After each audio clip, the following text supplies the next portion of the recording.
The spirit of my speech is, तू हिंदू बनेगा ना मुसलमान बनेगा, इंसान की औलाद है, इंसान बनेगा.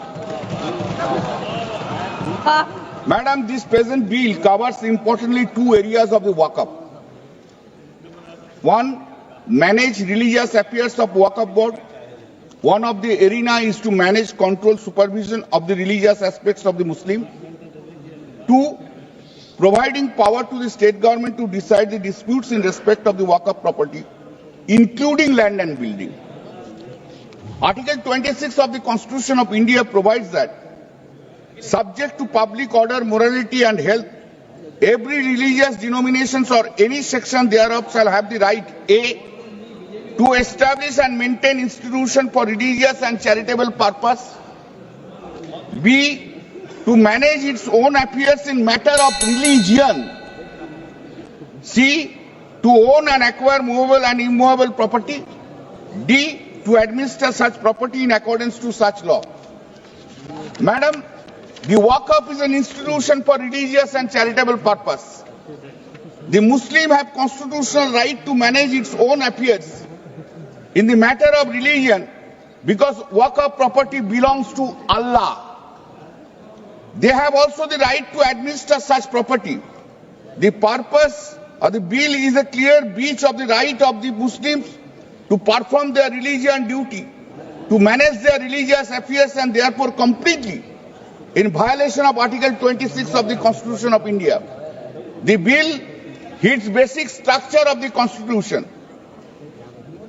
Madam, under Article 246, Sub-Article 1, the Parliament has an exclusive power to legislate a law under 7th schedule of List 1, and under Article 246, Sub-Article 3, the state is having the power, state legislature is having the power to legislate the law, exclusive power. Sir, excuse me, sir. That is to say, land comes under List 2, under entry 18 of the state lists. Lands and buildings vested in or in the possession of the state comes under entry 35 of the List 2 of the state list. In the proposed Waqf bill, the Parliament has no power to legislate any law in respect of the land and building vested in possession of the state in respect of the Waqf property, because the state is only having power to legislate such law. Therefore, the Parliament is now encroaching upon the power of the state legislation in deciding the question of the land and building of the Waqf. Thus, it is completely unconstitutional and divorces the Article 246, Sub-Article 3 of the Constitution of India. This is also hits the basic structure of the Constitution. By exercising any power under List 1 or List 3, state legislative power under List 2 cannot be encroached. There is a difference between a Waqf recognized by the Muslim law and religious endowment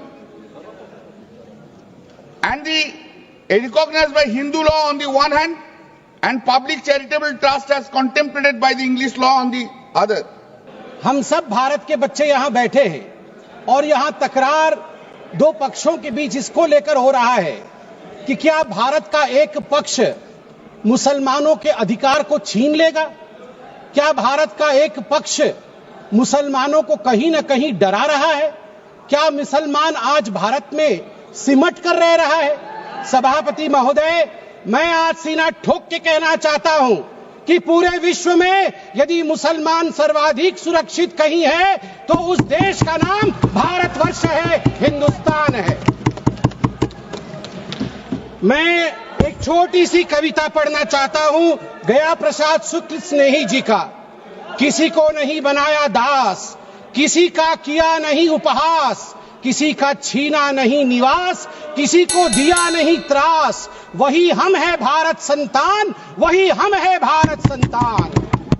किसी का कुछ छीना नहीं है, हमेशा दिया है, जो शरणार्थी बन के आया है उसको गले से लगाया है। और केरल की बात हो रही थी, मैं धन्यवाद देता हूं केरल की भूमि को, प्रणाम और वंदन करता हूं केरल की भूमि को। वहीं से आदि शंकराचार्य जी भी आए और केरल की भूमि में कोडंगलूर तालुक के मेथला गांव में स्थित है भारतवर्ष की पहली मस्जिद चेरामल जुमा मस्जिद, और चेरा राजा चेरामल पेरुमल ने इस मस्जिद के लिए जगह स्थान दिया था। यह है भारत का कल्चर, यह है भारत माता। और इस भारत के ऊपर आप संदेह दिखा रहे हैं। क्या स्थिति है आज वक्फ को लेकर इस्लामिक देशों में? क्या वक्फ प्रॉपर्टी इस्लामिक देशों में है? मैं इस्लामिक देशों का नाम पढ़ूंगा जहां वक्फ का वजूद नहीं है। तुर्की में नहीं है, लीबिया में नहीं है, इजिप्ट में नहीं है, सूडान में नहीं है, लेबनान में नहीं है, सीरिया में नहीं है, जॉर्डन में नहीं है, तुनिसिया में नहीं है, इराक में नहीं है। भारतवर्ष में वक्फ बोर्ड है। वक्फ प्रॉपर्टी को कानूनन सुरक्षा, लीगल प्रोटेक्शन दिया गया है। उसके बाद भी हंगामा क्यों है बरपा? उसके बाद भी हंगामा क्यों है बरपा? मैं पूछना चाहता हूं, क्या गुनाह है मोदी जी का? क्या गुनाह है हमारा? हमारा गुनाह सिर्फ इतना है कि हम सबका साथ चाहते हैं, हम आगा खानियों का साथ चाहते हैं, हाँ हम बोहरा समाज का साथ चाहते हैं, हम पसमानदा समाज का जो पिछड़ा वर्ग है मुसलमान समाज में उसका साथ चाहते हैं, हाँ हम चाहते हैं महिलाओं का रिप्रेजेंटेशन और प्रतिनिधित्व हो। क्या ये गलती है? क्या मोदी जी गलती कर रहे हैं? आप बताइए। हम सबका विकास चाहते हैं, हम चाहते हैं वक्फ औलाद के अंतर्गत जब आपकी फैमिली लाइन समाप्त होती हो उस समय अगर एक बेवा हो, उस समय यदि तलाकशुदा महिला हो, उसको नजरअंदाज करते हुए किसी भी कीमत पर प्रॉपर्टी जो है वो वक्फ पे पास नहीं जानी चाहिए। ये अगर मोदी जी सुरक्षित महिला को सुरक्षा दे रहे हैं, सुनिश्चित कर रहे हैं, तो किसी को क्या दिक्कत हो रही है? मैं यहां कहना चाहता हूं, जहां तक दान, क्योंकि वक्फ का मतलब दान होता है और हर धर्म में, मेरी बहन अभी सिख धर्म के विषय में बता रही थी, मंत्री जी भी सिख धर्म के विषय में बता रहे थे, सेवा और दान, इसके आधार पर सिख धर्म आज देश का विदेश में जाना जाता है। हिंदू धर्म, ईसाई धर्म, सब में दान का महत्व है। आदि शंकर ने आज से हजारों वर्ष, केरल के लोग भी सुन रहे हैं, मैं कहना चाहता हूं, भज गोविंदम में दान के लिए क्या कहा था? गेयं गीता नाम सहस्त्रम ध्येयं श्रीपति नाम, ध्येयं श्रीपति रूपमजस्रम, नेयं सज्जन संगे चित्तं, ध्येयं दीन जनाय जवित्तम।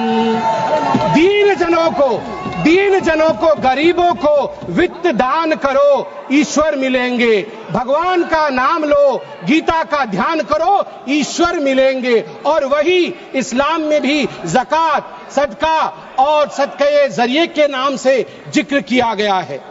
वक्फ जो दान की जमीन और पुण्य के लिए, परमार्थ के लिए, धर्मार्थ के लिए वक्फ बनाया गया है। वक्फ के बोर्ड में आज जो लोग कह रहे हैं कि वक्फ एक्ट में ये जो अमेंडमेंट है ये अनकॉन्स्टिट्यूशनल है, ये किस आधार पे कह सकते हैं? 1995 में वक्फ एक्ट आया, मतलब उससे पहले से चल रहा था। 1995 एक्ट के अंतर्गत अभी हम चल रहे हैं। 1995 के बाद अब याद करिए 2013 में भी अमेंडमेंट हुआ। उससे पहले 1954 में, 1959 में, 1964 में, 1969 में और 1984 में अमेंडमेंट्स या संशोधन हुए हैं। अगर वो सारे संशोधन ठीक थे तो आज ये संशोधन अनकॉन्स्टिट्यूशनल कैसे हो सकते हैं?